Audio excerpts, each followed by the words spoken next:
Iran যুদ্ধ আর কতদিন চলবে? এই যুদ্ধের ভবিষ্যৎই বা কি? এখনো সবার ধারণার বাইরে এই যুদ্ধ কোন দিকে মোড় নিচ্ছে? এই প্রশ্নগুলো সবার মনেই সাইক্লোন সৃষ্টি করছে, তা নিয়ে কোনো সন্দেহ নেই।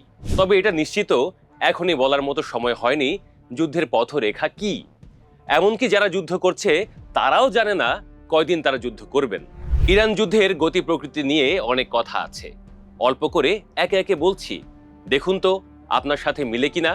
যুদ্ধ চলছে শিয়ানে শিয়ানে, এটা তো মানেন।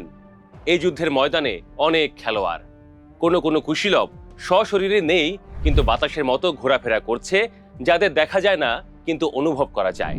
এই যেমন চীন ও রাশিয়া। নিজেদের স্বার্থে বড় ধরনের আঘাত লাগার আগ পর্যন্ত তারা সহজে মাঠে নামে না, কিন্তু নিজেদের মিত্র বা সহযোগী ইরানকে তথ্য, প্রযুক্তি, অস্ত্র, স্যাটেলাইট নেটওয়ার্কের মতো সহযোগিতা জলপ্রপাত ঢেলে দিচ্ছে। ইরানের ক্ষতি মানে রাশিয়া ও চীনেরও ক্ষতি, সেটা সবাই জানে, কিন্তু যার যে কৌশল ও নীতি, সেখান থেকে কেউ সহজে বের হয় না। যুক্তরাজ্য পেন্ডুলামের মতো দুলতে দুলতে অবশেষে যুদ্ধে লিপ্ত হলো। ইরানকে নিয়ে যুক্তরাজ্যের ভীষণ অ্যালার্জি, কিন্তু নিজেকে জড়াতে চাইছিল না যুদ্ধে। ইরানের কথা যদি বলি, যুদ্ধ লম্বা হলে এই দেশটাকে হারানো প্রায় অসম্ভব। তার যত বড় অস্ত্র ভান্ডার, বিশেষ করে মাটির নিচেই মিসাইল ও ড্রোনের পাহাড় সমান মজুদ, আমেরিকা ও ইসরায়েলের পক্ষে সেগুলো শেষ করা অত্যন্ত কঠিন। তাছাড়া ইরানের সামরিক ও আধাসামরিক বাহিনী যে সক্ষমতা ও দাপট, তাদের সাথে মুখোমুখি লড়তে কয়েকবার ভাবতে হয় আমেরিকা ও ইসরায়েলকে।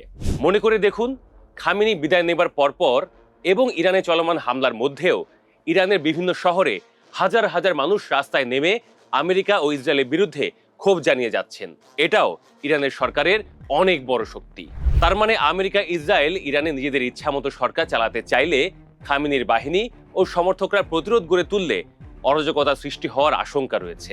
হিসাব আরও আছে। আমেরিকা ও ইসরায়েল মুখে যতই বলুক, ইরানের স্থল অভিযান চালানো পৃথিবীর অসাধ্য কাজের একটি। ইরানের যে আত্মবিশ্বাস এবং বিশ্লেষকদের একাংশের যে ব্যাখ্যা, তাতে আমরা দেখতে পাই ইরান একাই 100। এরপরেও তার প্রক্সি দেশ ও সংগঠনগুলো তার পাশে দাঁড়াচ্ছে, কমন এনিমিকে তারাও মারছে। অথচ ডোনাল্ড ট্রাম্পের দাবি, ইসরায়েলকে সঙ্গে নিয়ে তিনি যুদ্ধে জিততে চলেছেন।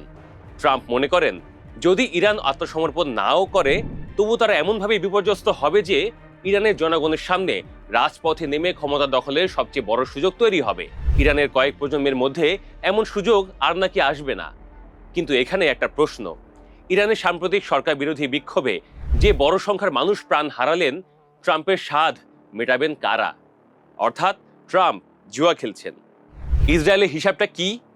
নেতানিয়াহু আমেরিকার মতো চান ইরানের শাসন কাঠামোর পরিবর্তন, যে পরিবর্তনে ইসরায়েলও ফায়দা নিতে পারবে।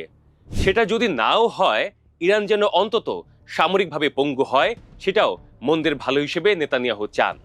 এই সব হিসাব নিকাশ চলতে চলতেই আপনারা খেয়াল করে দেখবেন, ইসরায়েল সহ মধ্যপ্রাচ্যের বিভিন্ন দেশকে দড়ির উপর রেখেছে ইরান।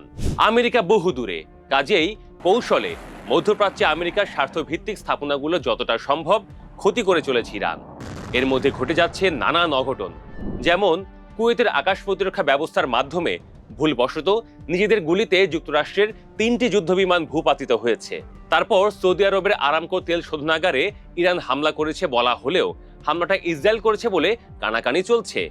অর্থাৎ সব মিলে জিলাপির প্যাঁচ লেগে গেছে।